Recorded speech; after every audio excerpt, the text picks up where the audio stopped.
മലപ്പുറം പൊന്മുണ്ടം കാവപ്പുരയിൽ മാതാവിനെ മകൻ വെട്ടിക്കൊന്നു. നന്നാട്ട് ആമിനെയാണ് കൊല്ലപ്പെട്ടത്. ആമിയുടെ മകൻ മുസമ്മൽ പോലീസ് കസ്റ്റഡിയിലാണ്. മാനസിക വെല്ലുവിളി നേരിടുന്നയാളാണ് മുസമ്മൽ. ഇന്ന് രാവിലെ 7 മണിയോടെയായിരുന്നു സംഭവം. ആമിനയുടെ ഭർത്താവ് രാവിലെ ജോലിക്ക് പോയതിന് പിന്നാലെയാണ് സംഭവം. ആമിനയെ കൊന്ന ശേഷം മുസമ്മൽ പിതാവിനോട് പറഞ്ഞത് ഉപ്പ വിഷമിക്കേണ്ടെന്നും താൻ ഇബിലീസിനെയാണ് കൊന്നതെന്നുമാണ്.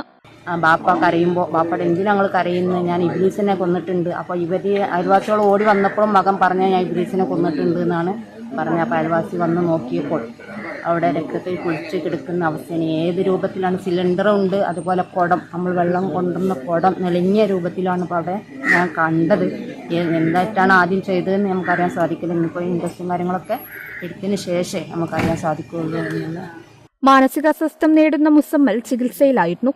ആദ്യം കൊടുവാൾ ഉപയോഗിച്ച് മുസമ്മൽ ആമിനയെ വെട്ടുകയായിരുന്നു. തുടർന്ന് നിലത്ത് വീണ ആമിനയുടെ തലയിൽ ഗ്യാസ് സിലിണ്ടർ ഉപയോഗിച്ച് മുസമ്മൽ അടിച്ചു.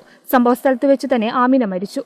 ഇറച്ചിക്കച്ചവടം നടത്തുന്ന ആമിനയുടെ ഭർത്താവ് അബുവും മകൻ മുസമ്മലും രാവിലെ 3 മണിക്ക് അറബ് ജോലിക്കായി പോയതായിരുന്നു. പിന്നീട് തിരിച്ചെത്തിയ ശേഷം പിതാവ് മാത്രം കടയിലേക്ക് പോയി.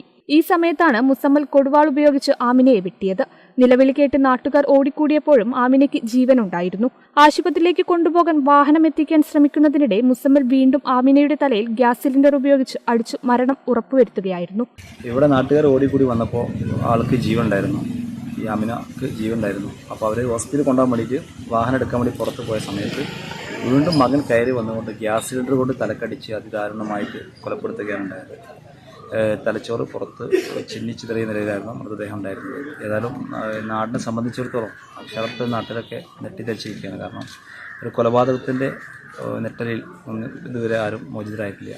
പ്രകോപനങ്ങളൊന്നും ഉണ്ടായിരുന്നില്ല. അടുക്കളയിൽ നിന്ന് ആമിനയെ പ്രതി പിന്നിൽ നിന്നും വെട്ടുകയായിരുന്നുവെന്ന് പോലീസ് പറഞ്ഞു. താനൂർ ഡിവൈഎസ്പി